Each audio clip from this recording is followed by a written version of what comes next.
Hello, thank you all.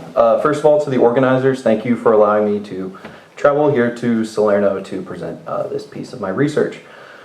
Second, it is also an apology because the project I proposed ended up being quite different than what I've put together here.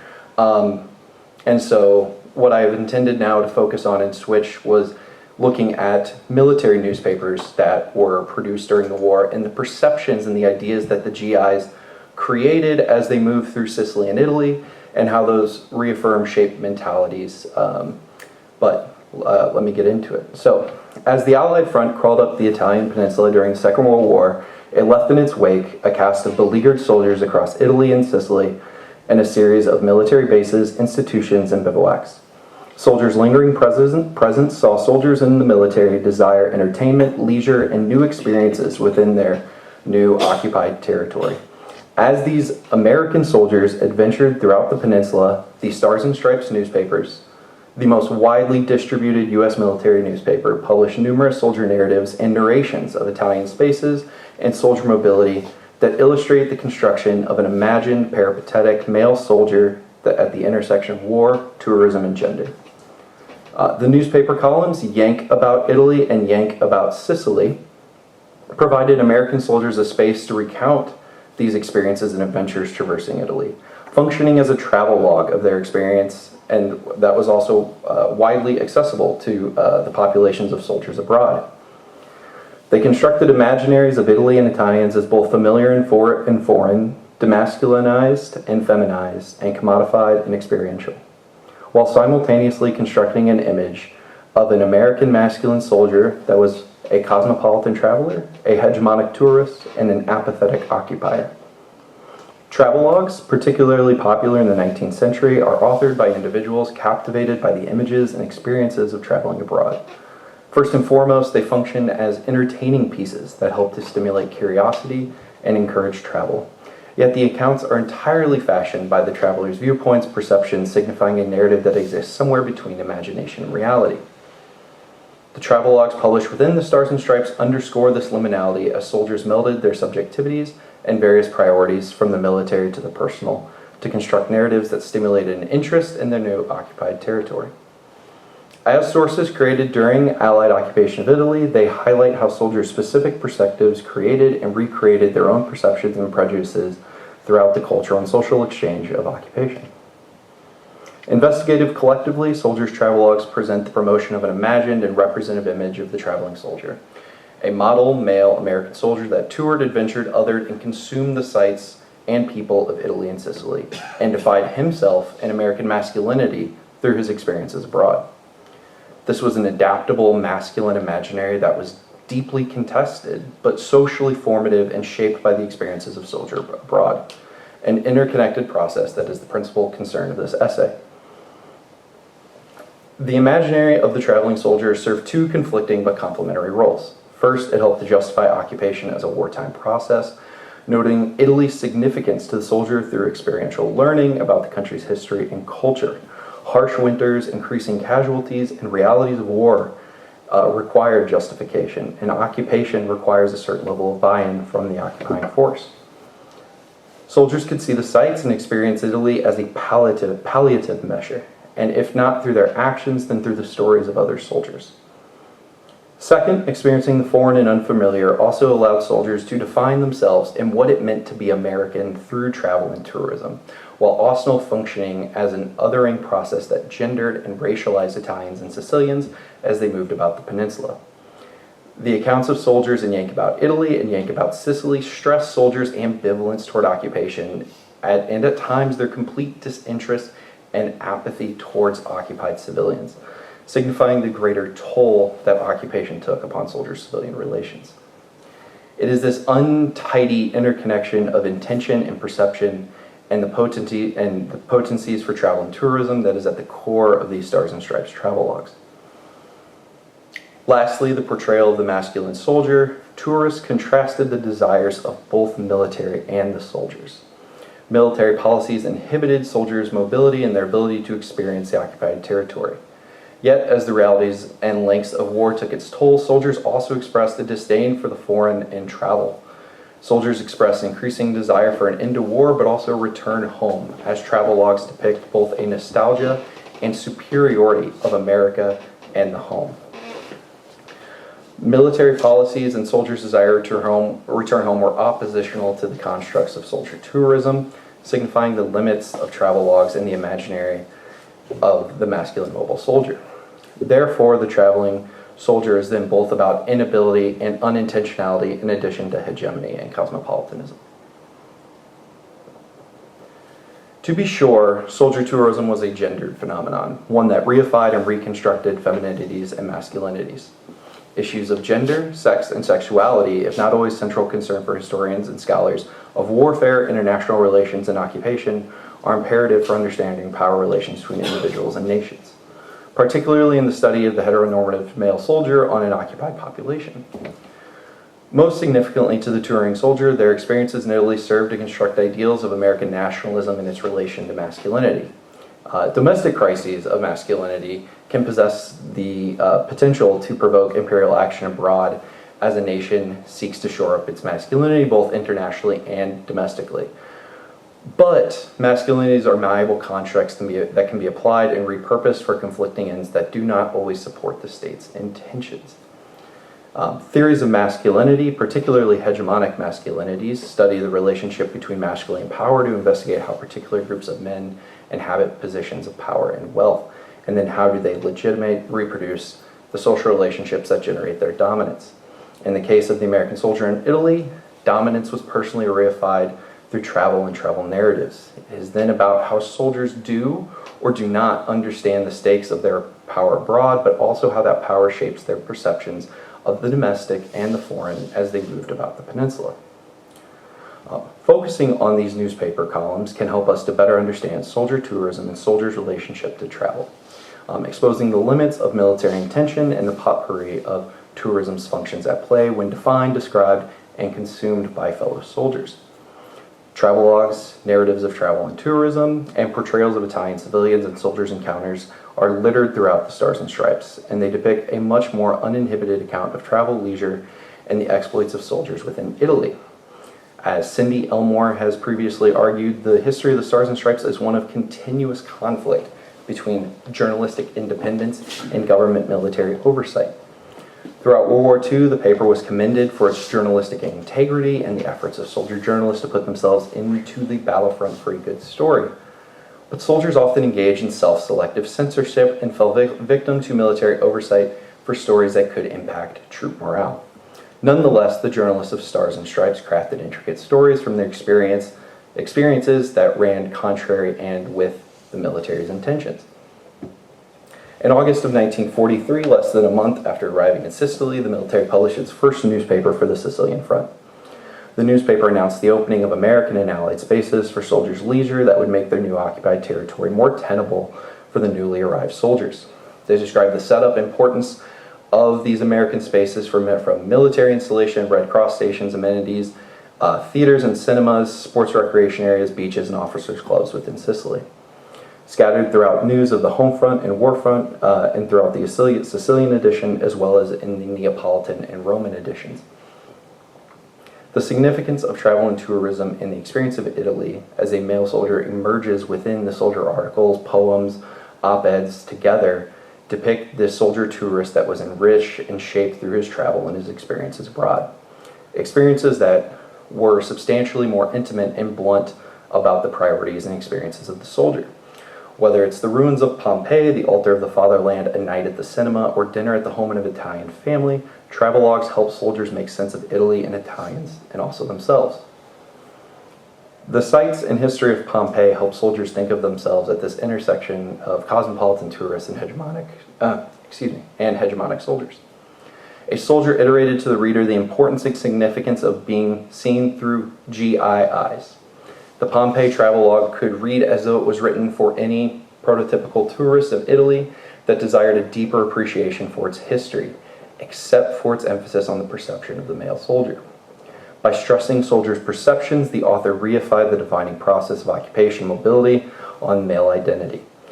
Defined against their fellow occupied citizens, the column contends that the Pompeians were a worthy people for soldierly admiration because they, quote, concentrated upon drinking, the fair sex, gladiatorial combat, the theater, and prodigious eating, all the things desired by the American soldier. Pompeians were presented as a happy and prosperous people who had the misfortune to run afoul an obstreperous volcano, whose pertinence to the soldier stemmed from a culture and a way of life that any soldier could appreciate. The author iterated that this history and experience was accessible and easily consumed to any GI with a guide, 100 lire, and reasonably strong legs. Illustrating the ever-present context of war on the soldier tourist, the author ominously concluded the inescapability of war, as the tourist area was scattered with great gaping holes caused by 20th century bombs. In all, this travelogue represents a basis for this intersection of cosmopolitan hegemonic soldier tourists who's enriched and stimulated by the history of its peoples of their occupied territory. Yet soldier tourism did not always mean a foreign and new experience. It could also mean nostalgia for Americana or a larger intermingling of cultures. American silent films at Sicilian theaters had the ability to craft a social and cultural blending. A soldier depicted his trip to a Sicilian cinema that was packed with soldiers and Sicilian children and dozens more than there was room for. Sicilian theaters with American films helped soldiers intermingle with Italian society, but while also noting Sicily's perceived lack of modernity because of an appreciation for silent films that had been released 20 years in the past. Such appreciation for the United States and its culture litter the travel logs as American exceptionalism emerges as soldiers define themselves in America through a common lived experience in Italy. Their observations also teetered upon outright rejection. One author found an American soldier that would, quote, gladly trade all the grandeur and historical lore of the old world for one handful of American dirt. While observing the Tyrrhenian Sea, the author pontificated to the stonewalling soldier about its relation to Homer's The Odyssey. In their travels, the two soldiers discussed ancient Rome and Julius Caesar to the Colosseum and the catacombs, but the implacable soldier argued that Italy can never be as great as his hometown of Little Falls, Minnesota.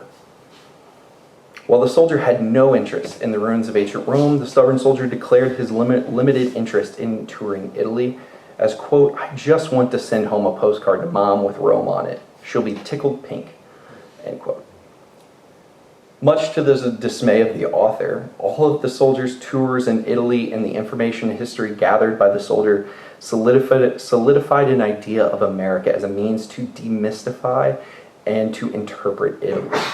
Yet the soldier expressed an aspect of Italian society that he found particularly enchanting: Italian women. The stubborn soldier had an unequivocal interest in Italian women as he continually sought to bring them back to his barracks upon his travels with the author. As soldiers moved through Italian spaces and recounted their stories to the Stars and Stripes, they always noted the beauty of the scenery, and they usually also emphasized the beauty of women, but also the lack of it. Observations that placed Italian women into contradictory roles and imaginaries. A travelogue about Mondello Beach discusses its significance as a strategic foothold in the invasion of Sicily in the summer of 1943, and how 1 year later it was filled with beachgoers in the form of Allied soldiers, servicewomen, and Sicilian women.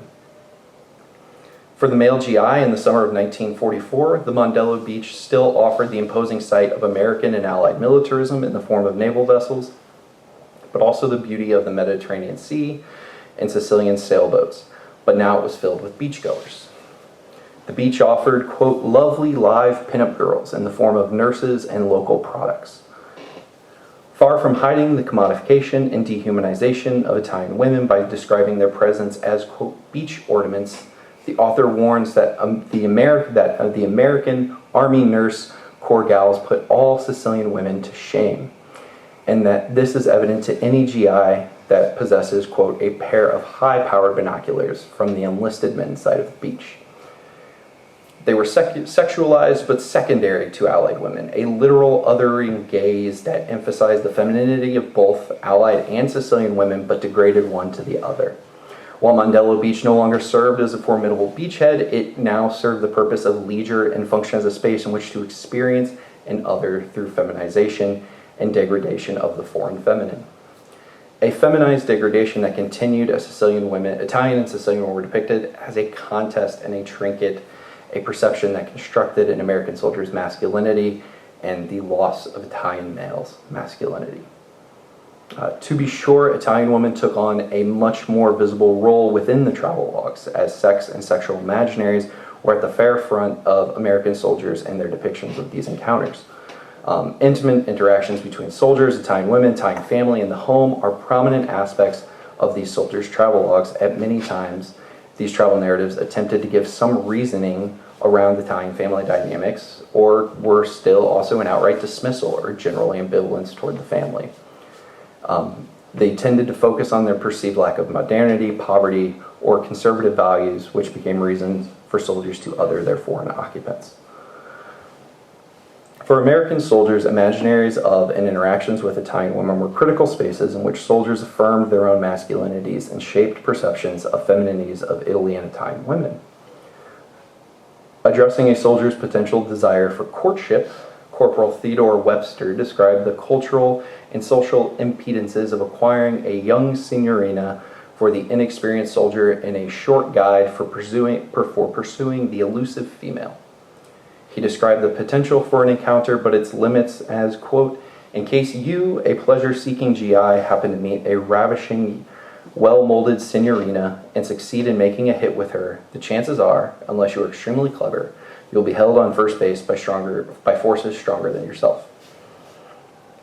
Upon the invitation to the Italian home, the soldier constructs the stereotype of a socially conservative Italian family and their dynamics that would impede any soldier's advance from an overbearing older brother to an over-inquisitive mother.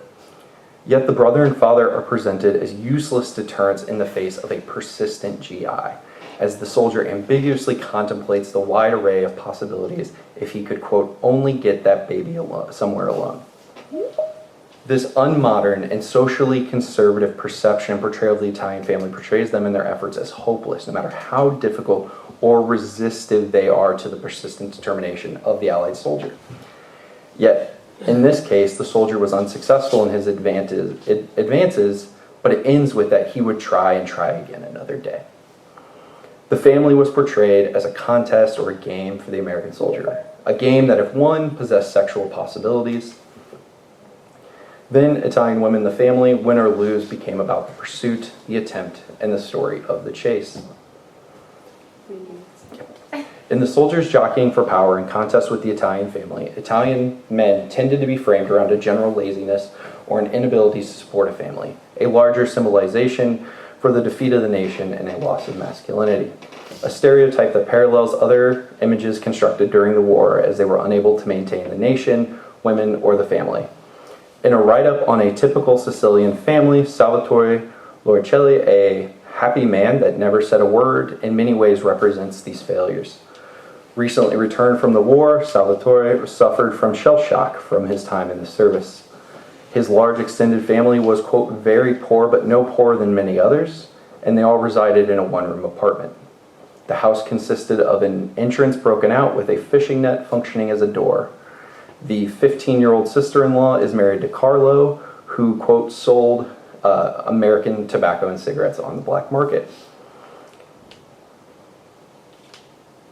This evaluates, I'm sorry, I lost my place. Carlo, unlike Salvatore, sustains his family, but it is through his dependence upon American goods and criminality. This travelogue is much less whimsical than the previous analysis of the Sicilian family, as it takes on an observational and attempt of an unbiased critical tone, an impartial tone that solidified stereotypes of poverty, loss of masculinity, and the failure of the traditional family.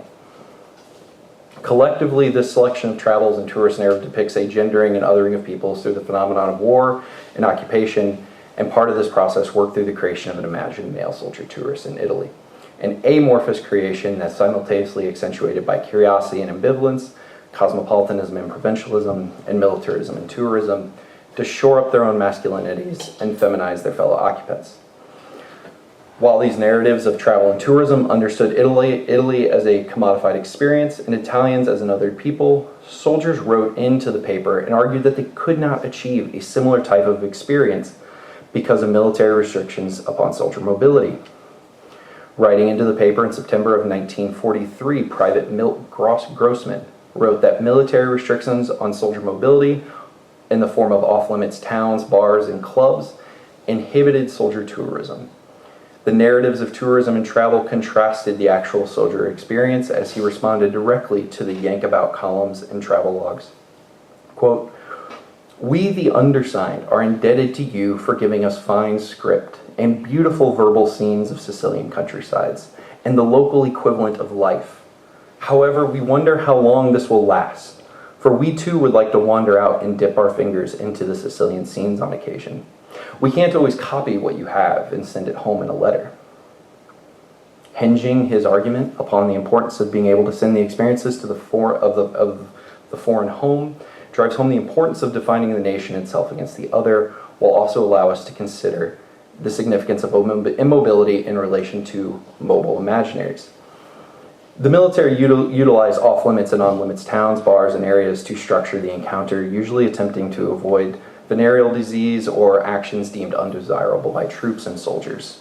The use of leave centers, military installations that offered recreation and relaxation to alleviate the rallies of war for troops would not come into use until 44-45.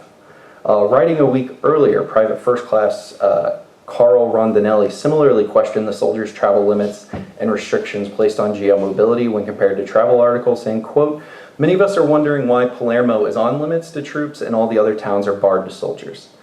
It seems to all of us that we GIs deserve an opportunity to walk into any town and just look around and enjoy a change of scenery."